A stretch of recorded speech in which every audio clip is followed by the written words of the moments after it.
Did Jesus have fun?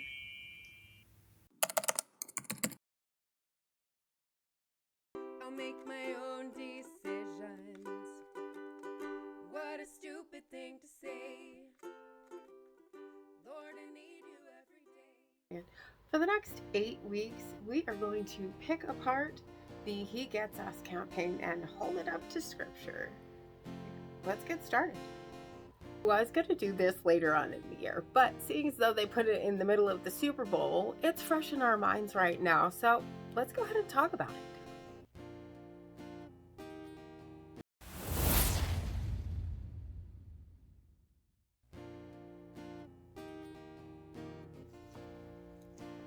I think he had a fun side.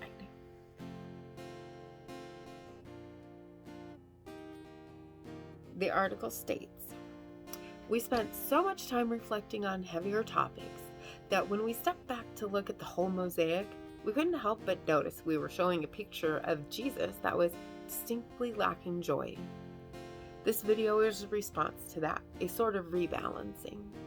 As it turns out, Jesus was no stranger to joy. He went to weddings, he shared lively meals with his friends, he drank with them. He had so much fun and acted so freely around the dinner table. The uptight religious leaders called him a glutton and a drunkard. He didn't worry about what would happen to his reputation when he hung out with people that others thought were shady. And he was always uninhibited in his pursuit of compassion and joy for others. Jesus let his hair down too.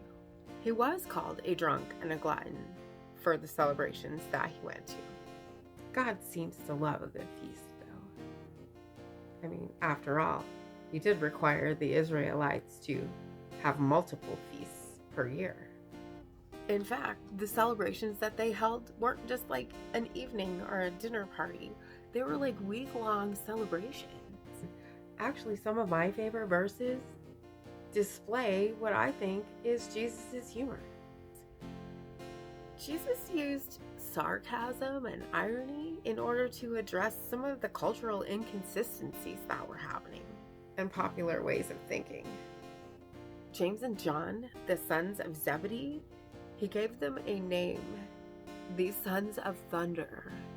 And I think it's because of this situation right here that he was making fun of, or playing with them, being playful. When his disciples, James and John, saw this, they said, "Lord, do you want us to command fire to come down from heaven and consume them?" Spitfires they were, huh?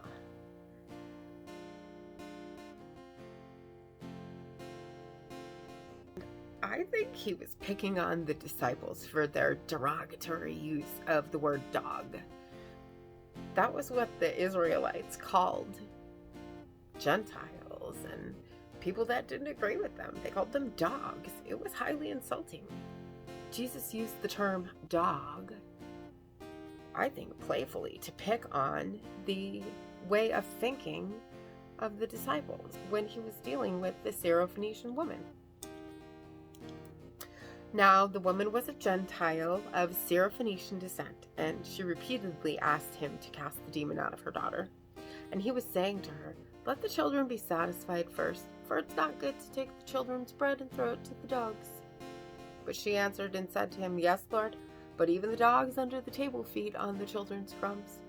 And he said to her, "Because of this answer, go. The demon has gone out of your daughter." I also see his humor in the passage about the woman with the blood issue. "Who touched me?" I imagine the scene. Probably Peter, who said, "Lord, everybody touched you." Seriously, Jesus? Who touched me? The scene makes me laugh every time I read it. I think Jesus used a lot of satire and irony. When Jesus went ashore, he saw a large crowd and he felt compassion for them because they were like sheep without a shepherd. Sheep were dumb. And he began to teach them many things. And when it was already late, his disciples came up to him and said, This place is secluded and it's already late. Send them away so that they may go into the surrounding countryside and villages and buy themselves something to eat." But Jesus answered them, "You give them something to eat."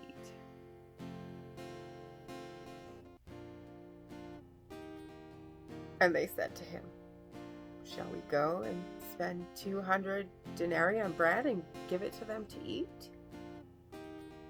I'll bet you Jesus chuckled inside.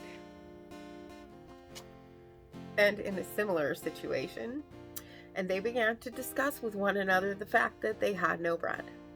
And Jesus, aware of this, said to them, "Why are you discussing the fact that you have no bread?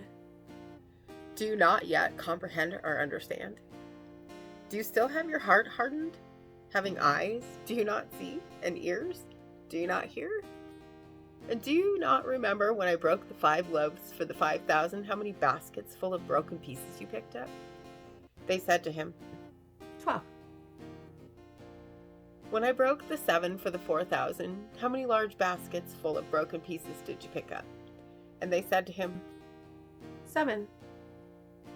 And he was saying to them, "Do you not yet understand?" Here's another. They came to Capernaum, and when he was in the house, he began to question them. "What were you discussing on the way?" But they kept silent, for on the way they had discussed with one another which one of them was the greatest. And sitting down, he called the 12 and said to them, "If anyone wants to be first, he shall be the last of all and servant of all." And another. And they came again to Jerusalem, and as he was walking in the temple area, the chief priests, the scribes, and the elders came to him and began saying to him, "By what authority are you doing these things? Or who gave you this authority to do these things?" But Jesus said to them, "I will ask you one question and you answer me, and then I'll tell you by what authority I do these things. Was the baptism of John from heaven or from men? Answer me." And they began considering the implications among themselves, saying, "If we say from heaven, he will say, 'Then why did you not believe him?' But we should say, 'From men?'" They were afraid of the people, for all considered John to have been a real prophet. Answering, Jesus said, "We do not know." And Jesus said to them, "Neither am I telling you by what authority I do these things."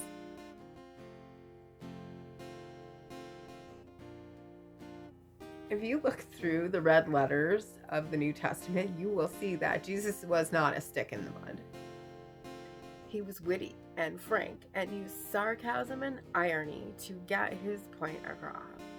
Plus, we were made in the image of God, and even serious-minded people like me have a sense of humor. Albeit strange and dry, but a sense of humor just the same. And as always, thank you so much for being here today. And if you haven't already, click that subscribe button right there and hit the bell. And don't forget to hit the like button as well. And I will see you next time. As the early Christians used to say, Maranatha. We know this is why we're here. This is why he gave us life. So let his love shine through in everything we do. It's all for love.